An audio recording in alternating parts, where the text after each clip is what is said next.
The content presented in this podcast is based on real events and may contain graphic descriptions of violence, sensitive topics, and explicit language that may be triggering, offensive, or sensitive subjects to some listeners and viewers. Discretion is advised. The purpose of this podcast is to explore and discuss true crime cases for entertainment and educational purposes only. This podcast is not intended to glorify or sensationalize crime, but rather aims to analyze and understand the complexities of human behavior and the criminal justice system. We encourage listeners to approach this content with empathy, critical thinking, and respect for the victims and their families.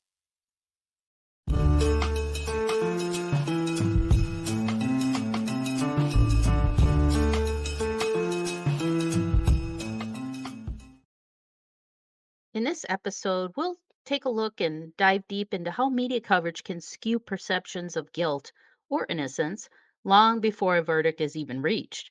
We'll examine whether defendants can truly get a fair trial when the narrative is controlled by the powerful media outlets and social media platforms rather than the facts presented in court. It's time to start the show. Let's hit it.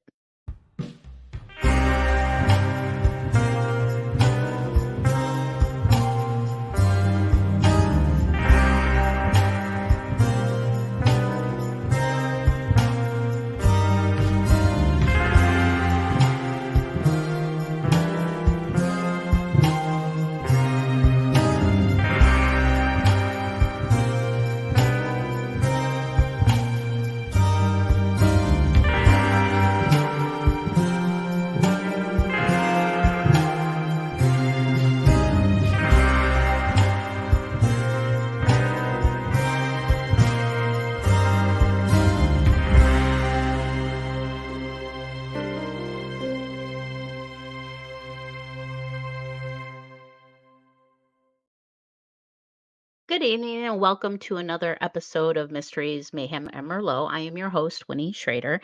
And this week I was trying to hee-haw what I should talk about for my episode this week. And I actually came across this article that really intrigued me. The headline alone caught my attention. The New York Times put out this article, Why a New Yorker Story on a Notorious Murder Case Over in Britain is Being Blocked Over There. Well, why would it be blocked over there? Well, here's the article.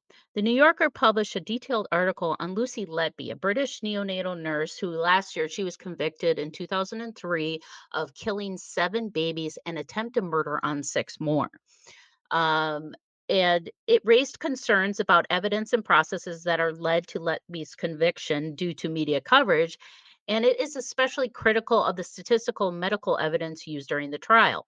Now, the publication of this article has stirred controversy because Letby is set to face a retrial in June of 2024 for 1 count of attempted murder. So basically, what it's boiling down to is that Great Britain is basically there's no information, anything that comes out prior to trial. And then once she was convicted and now they're having an appeal, they're shutting down everything again because they don't want anything to influence the court proceedings. The UK courts have imposed reporting restrictions to ensure that new information does not give prejudice to the jury in the upcoming retrial. Consequently, the New Yorker article is blocked for being accessed online over in the UK, though it is still in distribution in print within the country, potentially challenging these legal restrictions. So they could pull the magazine from shelves, but it really just got me thinking, like how um, media coverage and influence affects court proceedings even prior to the trial even starting. And, I was like, well, I wonder what cases that we've had here stateside that have been so sensationalized that did it affect the outcome? Maybe, maybe not. The murder trial of OJ Simpson was one of the most publicized trials in history. It had extensive media coverage and turning it into some spectacle, influencing public opinions and putting immense pressure on all participants, and raised questions about the influence of the media and on the fairness of the legal process and the role of a celebrity status in the judicial outcomes. Now, in 1994, OJ Simpson, he was a former NFL star and actor, was charged with the murders of his ex wife, Nicole Brown Simpson, and her friend, Ron Goldman. Now, I believe this was the first time in history that a trial was broadcast live. And I remember everybody that summer was glued to their TV wanting to know what was going to happen in court today with OJ. But it got to the point where it was just becoming a punchline to a joke, or people making these off-color jokes and remarks. But we really have to put it in perspective that two people were brutally murdered. Two children lost a parent, their mother, and it really dehumanized the victim, and I really feel that that's kind of been the fuel, um, and that's why cases continuously become more sensationalized. It's like watching a train wreck or a car crash. We can't help but look. But one thing that the O.J. Simpson trial did to our country, it really divided us as a people. You had a racial white and black thing, celebrity, not celebrity, rich and poor. Here, watch this footage and I'll show you exactly what I'm talking about. All right, Mr. Simpson, would you please stand and face the jury? Mrs. Robertson. Superior Court of California, County of Los Angeles, in the matter of the people of the state of California versus Orenthal James Simpson, case number BA097211. We, the jury, in the above entitled action, find the defendant Orenthal James Simpson not guilty of the crime of murder in violation of Penal Code Section 187A, a felony upon Nicole Brown.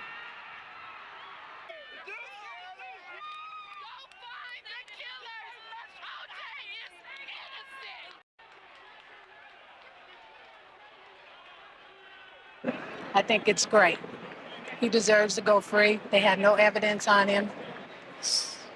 So much evidence to deliberate for as short as they did and come back with a not guilty verdict. I think it shows the jury was pretty irresponsible, and money can buy you justice. Exactly.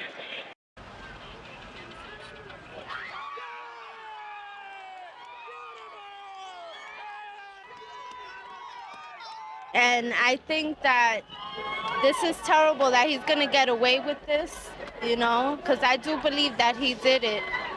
And it's just not fair. He's guilty. He's got to live with himself, man. He knows he did it. DNA is not racial. It doesn't see black and white. It just sees that he was there and he did it. He's got to live with himself. That's all. Now, Johnny Cochran, OJ's attorney, used the media to his advantage. He knew how to play the media and how to use it to influence the public and to get the narrative out there that, hey, OJ is just a victim of a racist police officer, and basically got him acquitted on a nursery rhyme.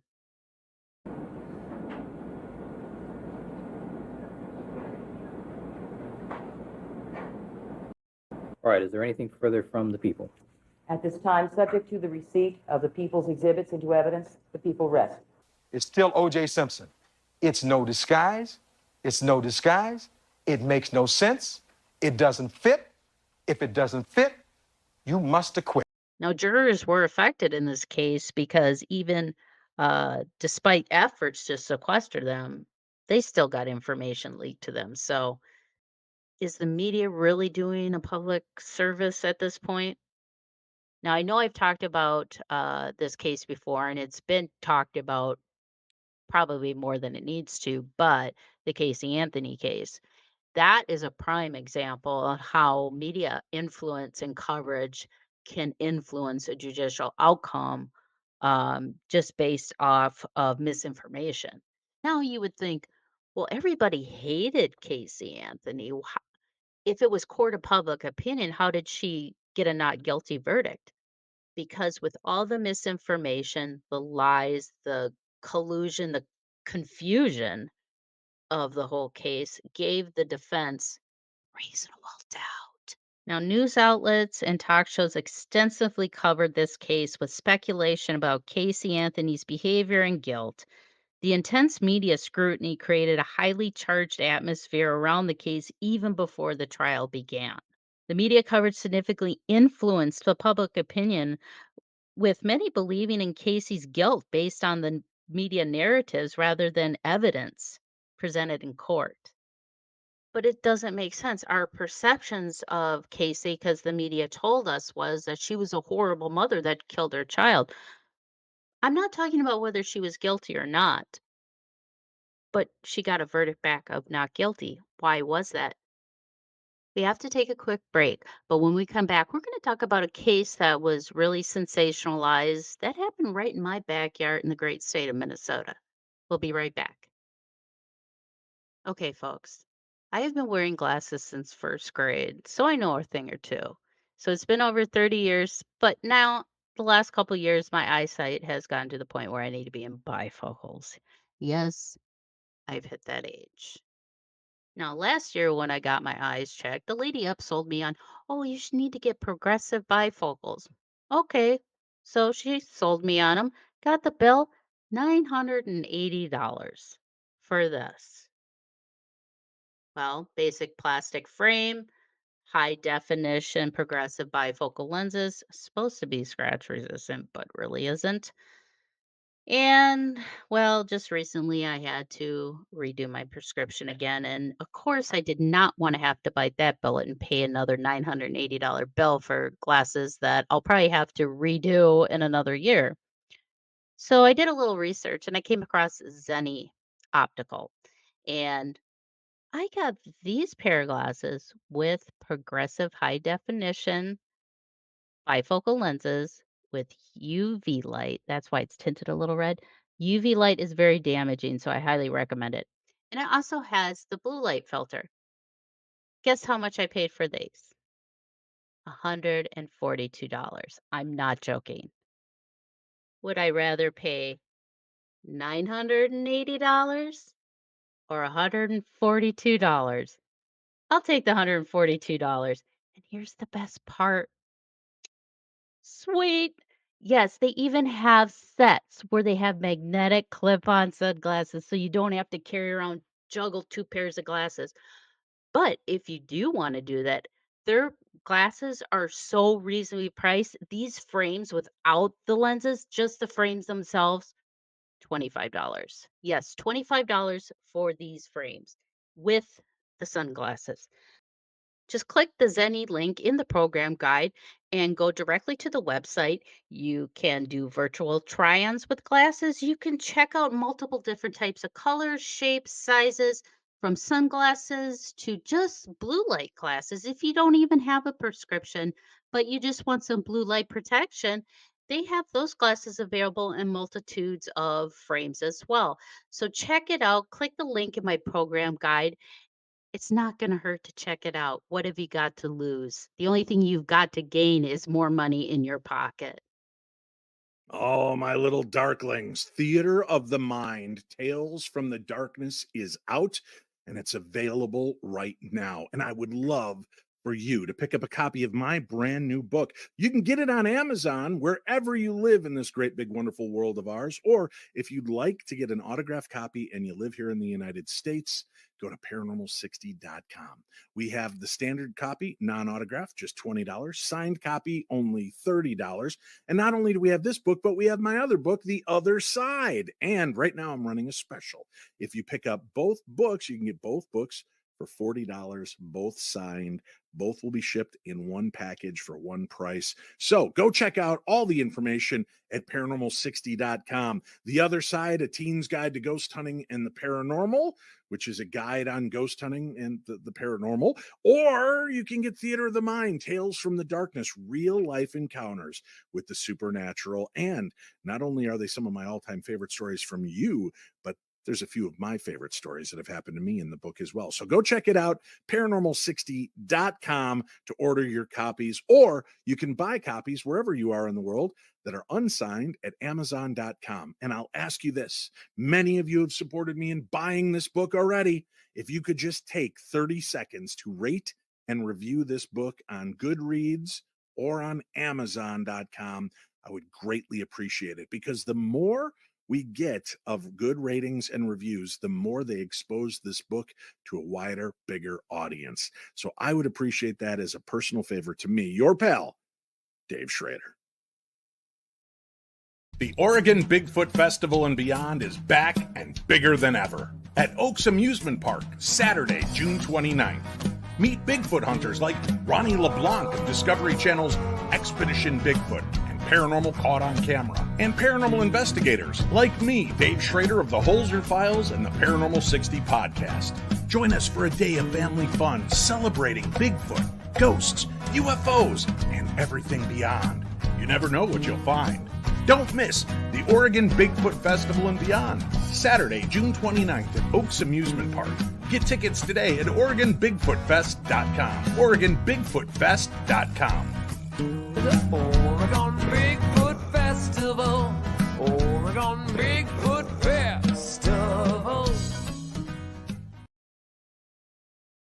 Now, before the break, I did allude to a case that happened right here in my backyard here in Minnesota, and we're almost coming up on the 4th anniversary of it. But May 25th of 2020, that was the day that George Floyd was murdered by Officer Derek Chauvin in Minneapolis, after a routine call was put in that a man was trying to pass counterfeit checks or counterfeit cash. The police showed up. They tried to arrest him, and they just got super physical with him immediately. He was kind of confused on why he was getting arrested, and it just escalated so quickly to the point where Derek had him pinned to the ground, and he was screaming he couldn't breathe, and he choked him out to death. The case itself, I don't think the media coverage was sensationalizing the case, but the moment that Derek killed George Floyd, that whole time people were running their cell phone cameras and they were live streaming it in real time on what was happening. Now, not to say that this was justified by any means by the officer, but when you put things out there without context, it can really skew how people react. And us are humans, we are very reactionary people. And it was immediate, the response. We had groups here from everywhere marching, protesting, and God bless them. They have every right to do that in this wonderful country of ours. But what I was seeing was a lot of irresponsibility when it came to a lot of these public leaders and speakers inciting violence, and it just escalated everything to the point where Minneapolis was literally burning down to the ground. Now, with the whole George Floyd protests and things that of that nature, I'm completely for that. This is America. We have every right to do that. But when you're a social leader, or a public figure that has an influence, you do have a due diligence and a responsibility to your following public on what you say. You can't incite violence and expect violence not to happen. It just seemed like that whole thing escalated and snowballed so quickly to the point where Minneapolis was burning down. And it just really showed how social media can really drive the destruction of us as a culture. So when you see things come across your news feeds like this, really take the time and do your due diligence and research it. If you feel like you're compelled to go to a protest, find out why. Really research why. So when you're a part of these social gatherings and things that may be put out on the media, then the media has no choice then to report the actual facts and truth and not people's opinions or what their narratives are. Now, here's a case back in 1995 where it's almost like the media was pushing the envelope and trying to change a narrative, but the people they were interviewing shut that down real quick. Stressing that we don't know who's behind this. We did talk with the former Oklahoma Congressman Dave McCurdy earlier today, who talked about the some Islamic groups that are in that city that have caused concerns and have been watched. What do you know about that? Well, I just wouldn't want to comment on Dave McCurdy. He was the one I beat for this job, and and I don't think that he has any information other than what the president has, and I just talked to the president. I think it's probably doing a disservice to be coming to conclusions concerning the Nation of Islam. Now, Timothy McVeigh was tried and convicted for the Oklahoma City bombing. The trial was covered extensively by media, which detailed the bombing aftermath and McVeigh's background. Now, the case illustrated how media coverage can shape public's perception of terrorism and influence the broader national dialogue on security and domestic extremism. Now, this is coming off the heels just 2 years prior, back in 1993, the World Trade Center was bombed in a very similar fashion. Somebody used like a closed in box moving truck and filled it with explosive, and boom goes the dynamite. Well, luckily, the investigators on the Oklahoma City bombing were very diligent and vigilant on finding evidence. And they happened to come across a little metal plate that had a serial number on it. Well, they found out the truck was a Ryder rental truck, and it was rented to a man named Timothy McVeigh. So they quickly found him. Now, if they wouldn't have come across that information and be able to locate and arrest Timothy McVeigh so quickly, and the news decided to spin this narrative that it could be Muslims that are causing these types of attacks, what could have happened back in 1995? There were plenty of Muslim mosques and churches in the area of Oklahoma. There could have been mass murders happening just because a news station decided to try and spin a narrative. Well, I saw some news the other day that I had to tell you guys about because it's a follow-up story and it's about damn time. Boeing is facing a potential criminal prosecution for allegedly violating a deferred prosecution agreement it reached with the U.S. Department of Justice in 2021 after the 737 MAX 8 crashes happened. Now, the alleged violation says that the DOJ claims that Boeing breached the agreement by failing to implement an effective compliance and ethics program to prevent violations of U.S. fraud laws. This determination follows a recent incident where a door plug panel blew off a 737 MAX jetliner during an Alaskan Airlines flight back in January 2024, prompting renewed scrutiny over Boeing's safety practices. Oh, yes. Boeing is gonna fill this one. Hopefully, they'll nail somebody and hold them responsible. Now, I know the article does say may be prosecuted for criminal misconduct, but it's a step in the right direction. The last case that I remember really having any type of impact, like the whole Boeing thing, was the whole DuPont case. And that even started back into the late 80s, and it took this long. Now, for what Boeing is kind of going through right now, another large corporation that kind of went through that is the DuPont company.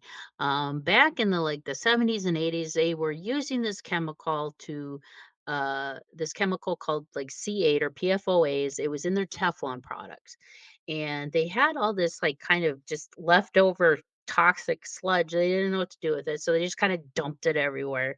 Well, it soaked in the ground, got into the water supply. So for years, people were being poisoned by DuPont with this chemical. It's also known as a forever chemical. It never leaves your body unless I believe they have come up. There is some type of like, I guess you would call it a vaccine that helps rid those chemicals, but it doesn't naturally leave your body.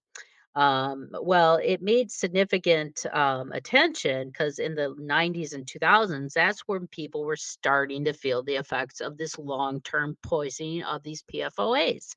Things started moving forward for these people, and they did have litigation and lawsuits, and they won.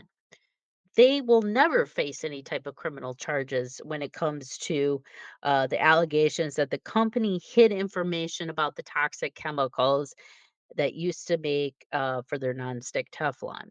And they did know these facts because they did had scientific research showing that there were abnormalities in rodents, that they were growing massive tumors from these chemicals, long-term, short-term exposure, et cetera. So they knowingly were pumping these chemicals into the ground causing this contamination, knowing that it could affect people's health. It was a health risk, and they should have been held criminally liable, not only just financially liable to cover this. But no, after going through the cases that we talked about tonight, you can really see the media's portrayal and the biases that they create.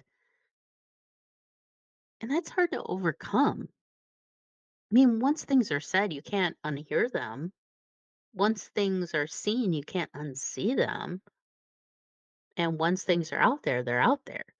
Now, while it's important for the media to report and inform the public, they also do have a responsibility for balance and fair reporting.